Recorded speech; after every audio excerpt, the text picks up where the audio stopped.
Aujourd'hui, on va parler de la représentativité des femmes sur Twitch et du micro-débat qu'il y a eu autour de l'émission Popcorn. L'émission Popcorn est une émission sur Twitch qui invite des influenceurs, qui discutent avec eux, leur posent des questions, et jusque-là, il n'y a pas de problème. Le seul souci, c'est qu'ils viennent de finir leur saison 3 et ils ont publié un tweet dans lequel il y avait une photo de tous les influenceurs qu'ils avaient invités au cours de l'émission. Et quelqu'un a fait remarquer assez justement dans un tweet que sur la centaine d'invités qu'il y avait eu, il n'y avait que 9 femmes. Ce tweet a été cité par une personne à laquelle beaucoup de gens ont répondu, ça a engendré un petit débat que je trouve vachement intéressant et dont je vais vous parler maintenant. Alors pour faire jouer la contradiction, je vais d'abord donner le tweet de la personne qui a cité la personne qui faisait remarquer qu'il y avait 9 personnes. Le tweet dit la chose suivante: j'ai de plus en plus un problème avec le fait de ramener tout à une comparaison des genres. Ce sont des humains invités pour leur travail, leurs projets, etc.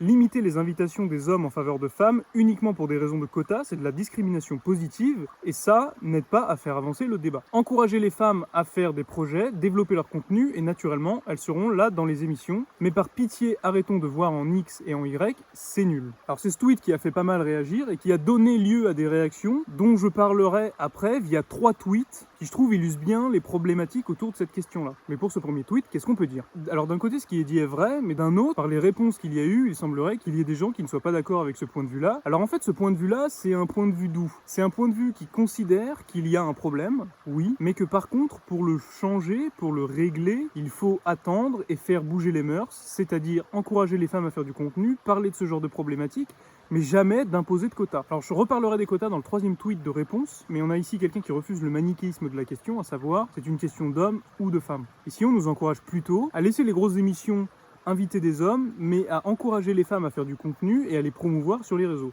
Donc c'est vraiment un point de vue de changement des choses doux et plutôt lent, faut-il le dire. Et vous allez voir qu'il est contesté par les 3 tweets que je vais vous citer maintenant. Alors le premier tweet que je vais vous lire et que j'ai trouvé intéressant en réponse à cette position que je vous ai déjà donnée, c'est un tweet qui soulève un problème structurel sur Twitch par rapport aux femmes. Alors je vous le lis. En fait, c'est un problème car il n'y a pas vraiment de grandes opportunités offertes aux streameuses. La difficulté qu'elles ont déjà à se lancer dans le streaming est beaucoup plus élevée, sous-entendu par rapport aux hommes, toujours à devoir prouver leur présence, entre parenthèses. Alors pourquoi ce tweet il est intéressant? Alors déjà, il soulève un espèce de problème structurel qui dit que les endroits où il y a beaucoup de visibilité sur Twitch, on y trouve très peu de femmes. Et en fait, ça illustre un problème qui est structurel, à mes yeux, à savoir que vous pouvez trouver les stats en ligne qu'il y a environ 33% d'utilisatrices de Twitch contre 66% d'hommes.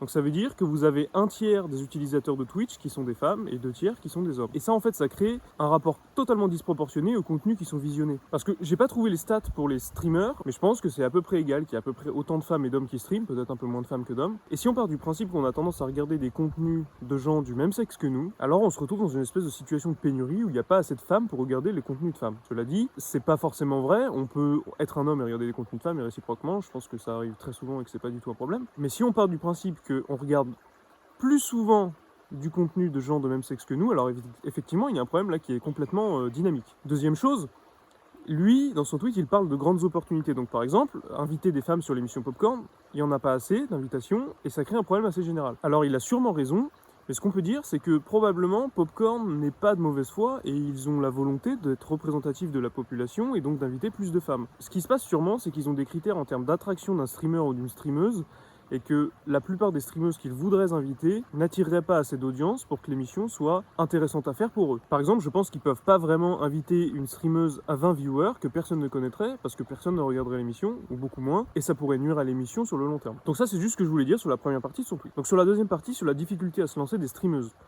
Alors ça, je pense que c'est à peu près clair pour tout le monde. C'est très difficile de se lancer dans le streaming aujourd'hui, homme ou femme. C'est-à-dire que le marché est assez largement saturé, que sur à peu près tous les créneaux, il y a déjà des gens très populaires et qui sont très connus et qui ont un viewership très installé. Alors je me rappelle plus du chiffre exact. Si vous passez par exemple la dizaine de viewers sur Twitch, vous êtes vraiment dans le haut du panier, et si vous êtes en dessous, vous êtes dans la grande majorité des gens, c'est-à-dire que la plupart des gens sur Twitch ne font que 2, 3, 4 ou 5 viewers. Et ça, c'est un problème assez général. Alors, est-ce que c'est plus difficile pour les femmes? Alors, c'est probablement vrai, pour plusieurs raisons. Elles ont tendance, quand elles ont peu de viewers, ou d'ailleurs plus, à être sexualisées, à être amenées à leur corps et à devoir justifier le contenu qu'elles font. Et donc, comme il disait dans le tweet, à devoir justifier sa présence sur Twitch. C'est un peu démoralisant de se dire qu'on va se lancer, on n'aura pas beaucoup de viewers et qu'on aura quand même des messages comme ça. Et c'est, je pense, c'est vrai que ça en retient certaines. D'ailleurs, pour illustrer ça, je vais vous mettre un clip là de ce genre de situation, du genre de message qu'on peut recevoir. Et je pense que vous comprendrez en quoi ça peut être un peu décourageant. Je vais vous montrer en fait ce que je reçois parce que j'en ai marre de faire semblant. Je peux pas vous montrer plein de trucs parce que sinon je serais ban Twitch, mais je peux vous montrer ce que je reçois par exemple. Je me disais, pourquoi ne pas faire du Mims ou du OnlyFans? Au moins tu mettras à contribution ton corps. Parce que te faire passer pour une geek, pour des misères sexuelles, c'est franchement malaisant.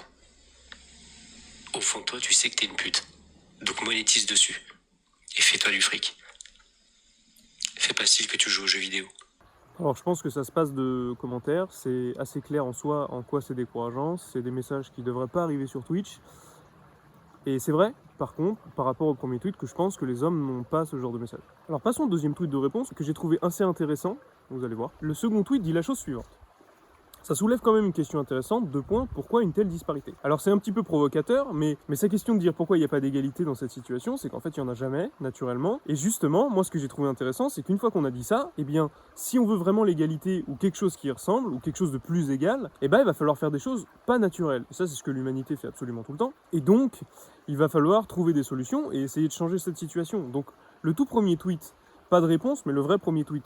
Lui, sa réponse, c'était de donner une espèce de réponse douce, c'est-à-dire voilà, on va éduquer, on va en parler, on va essayer de changer les mœurs de manière lente, et avec un peu d'espoir, à un moment, il y aura des femmes qui seront invitées assez souvent sur toutes les émissions importantes, qui seront bien représentées sur Twitch, et il n'y aura plus trop de problèmes. Et donc ce deuxième tweet, je trouve qu'il est un peu intéressant parce qu'il ouvre un peu le sujet et vient nous forcer à nous poser la question à des solutions. Qu'est-ce qu'on peut faire? Ok, on a une situation qui est en fait naturelle, la disparité elle est naturelle, mais en fait on la veut pas. Alors, qu'est-ce qu'on fait? Et là vient le troisième tweet. Alors, le troisième tweet dit « Personne veut imposer un nombre de femmes précis, arrêtez de faire semblant de ne pas comprendre. » Alors là, il y a 2 choses intéressantes. Arrêtez de faire semblant de ne pas comprendre. Alors ça, c'est vachement intéressant, c'est valable sur absolument tous les sujets. La plupart des gens qui s'expriment sur un sujet, en général, ne veulent pas sincèrement en débattre, sincèrement comprendre le fond du problème, ou même discuter du fait qu'il y en a un ou non. Quand vous parlez avec quelqu'un sur un sujet, vous avez quand même beaucoup de gens qui sont pas de bonne foi, et vous avez aussi beaucoup de gens qui ne veulent pas vraiment comprendre ce que vous dites, et qui partent du principe que ce que vous dites, c'est la version la plus bête qu'ils peuvent comprendre de ce que vous dites. C'est-à-dire, vous dites une phrase, et bien, ce qu'ils comprennent de cette phrase, par défaut, c'est la version la plus idiote. Donc avec ce genre d'attitude, évidemment, on n'avance pas et on ne peut pas discuter. Pour ce problème-là, je pense que la solution, c'est de discuter avec des gens qui ont quand même un minimum d'influence sur Internet, parce qu'ils ont quand même tendance, par rapport à la pression de leur audience, à essayer de comprendre les problèmes, à essayer d'être de bonne foi et à faire preuve d'un minimum d'intelligence envers vous. Ça, c'est d'un côté. De l'autre côté, personne ne veut imposer un nombre précis de femmes. Et ça soulève la question intéressante qui était soulevée aussi par le deuxième tweet, qui est la réponse au problème de la représentation des femmes sur Twitch. Qu'est-ce qu'on peut faire? Le tout premier tweet qui a lancé toute cette discussion, il nous dit, en gros, faut changer les mœurs de façon lente, et c'est tout. Et arrêter de faire de la discrimination positive en disant, faut inviter plus de femmes par rapport aux hommes, alors qu'il y a des hommes qui font du bon boulot, etc. Bon d'accord, c'est un argument qui s'entend et qui se tient. Qu'est-ce qu'on peut faire d'autre? Alors par exemple, on pourrait parler de quotas. Alors, les quotas, c'est débile, pourquoi? Alors, le problème évident du quota, c'est que vous allez mettre 50% d'hommes, 50% de femmes, et que dans ces femmes, vous allez peut-être mettre déjà des femmes qui font très peu de viewers, donc ça va peut-être tuer les émissions où vous étiez censé récupérer de la représentativité, parce que quand vous êtes sur une grosse émission, ce que vous voulez, c'est qu'il y ait plus de femmes par rapport à maintenant. Mais si vous forcez un 50-50, et que les femmes que vous mettez là font en moyenne 20 viewers, qu'est-ce qui se passe? L'émission meurt, et donc vous pouvez plus représenter ces femmes sur des émissions qui ont une grosse visibilité. Donc en fait, vous avez fait un truc contre-productif, c'est-à-dire que vous avez voulu représenter les femmes et vous tuez le spot sur lequel vous pouviez les représenter. Donc c'est nul. Deuxièmement, évidemment, c'est injuste parce que si vous forcez un 50-50 comme ça sur un critère donné, là le sexe, ce qui se passe, c'est que vous mettez peut-être pas des femmes qui sont aussi compétentes que des hommes dans cette situation. Votre premier critère, c'est une femme, et le deuxième, c'est le nombre de viewers par an décroissant. Donc peut-être ce que vous allez faire, c'est que vous allez invisibiliser des femmes qui sont à 3 viewers, qui font du super contenu, et qu'à la place, vous allez mettre une femme qui fait 25 viewers, mais qui fait du contenu tout pourri. Donc ça, c'est quand même le deuxième problème, c'est que vous, avec un système de quotas, vous ne faites pas attention à la qualité des gens que vous mettez dans le quota. Et troisièmement, quand même, l'histoire des quotas, c'est que j'ai l'impression que personne ne demande des quotas, parce que c'est une solution par rapport aux 2 choses que je viens de dire, et bien d'autres arguments, qui est nulle, en fait. C'est-à-dire que vous voulez forcer une égalité, alors que ce que vous voulez, c'est une équité. Vous voulez qu'il y ait autant d'opportunités. Parce que sur une émission qui fait beaucoup d'audience, qui invite des gens, invitez plus de femmes. On vous dit pas 50-50, on vous dit invitez-en plus, parce qu'il y a quand même plus de 9 femmes sur 100 qu'on peut inviter et qui sont intéressantes. C'est ça l'idée. Parce que oui, il n'y a peut-être pas assez de femmes pour être assez attractives pour l'émission Popcorn par exemple, mais si Popcorn les invite, elles gagnent de l'attractivité et ainsi de suite. Donc peut-être que là, il y a un cercle vertueux. Je pense qu'il ne faut pas être obsédé par le nombre, et c'est ce que dit ce tweet précisément, il ne faut pas être obsédé par le nombre, il faut être obsédé par qui on promeut. En fait, l'idée, c'est l'idée d'une surreprésentativité. Parce que, en fait, on dit qu'il y a un problème de représentativité. En fait, est-ce que c'est vrai? On peut dire en un certain sens que non. Parce que la représentativité actuelle des femmes sur Twitch, c'est la représentativité naturelle. Donc en soi, c'est représentatif de la société et de l'attractivité de Twitch et du Twitch féminin sur les gens qui regardent Twitch. Donc c'est en un sens représentatif. Et bien ce qu'on veut, nous, c'est une autre représentativité, c'est précisément pas celle-là, parce que la représentativité naturelle, celle qu'on a maintenant, on considère qu'elle n'est pas satisfaisante et que donc il faut faire autre chose. Et on a dit, les quotas c'est nul. Donc ce qu'on peut faire, c'est une espèce de surreprésentativité, c'est dire justement ce que je viens de dire avant, sur des émissions, on va inviter plus de femmes par rapport à 9 qu'on a invitées sur Popcorn. Peut-être que l'année prochaine, on en invitera 20 et ça mettra de la lumière sur plus de femmes qui n'avaient peut-être pas beaucoup d'audience avant et qui maintenant en auront plus. Et donc là, on entre dans un mécanisme où on promeut des femmes qui font du bon contenu, qui n'ont pas forcément beaucoup d'audience, mais qui maintenant vont en avoir plus, et ainsi de suite. Et ça va peut-être, espérons, retomber sur les autres. Et donc par exemple, ne serait-ce qu'on a 33% d'utilisatrices femmes sur Twitch, bah par exemple, sur les grosses émissions, sur la grosse visibilité, on a 33% de femmes. Déjà, ça serait déjà pas mal. Alors on pourrait peut-être espérer plus et discuter sur les chiffres, etc. Mais je pense que le point important de ce troisième tweet, c'est de dire, le nombre est pas tellement important. C'est juste que sur des endroits où on a de grosses visibilités, qu'on ait des femmes. Qu'on en ait plus. Donc je pense vraiment que cette position de surreprésentativité, c'est une bonne solution, et c'est une solution moins douce que la solution du tout début, c'est une solution plus active, mais en même temps, qui ne force personne et qui n'a pas les défauts de la méthode des quotas. Donc je pense que ça c'est vraiment une bonne façon de faire et une bonne façon de procéder pour améliorer la situation des femmes sur Twitch. Enfin voilà, c'est à peu près tout ce que je voulais dire sur ce sujet, donc vraiment n'hésitez pas à commenter, je trouve que c'est vraiment un sujet intéressant, c'est un sujet de société, c'est un sujet qui va porter à débat.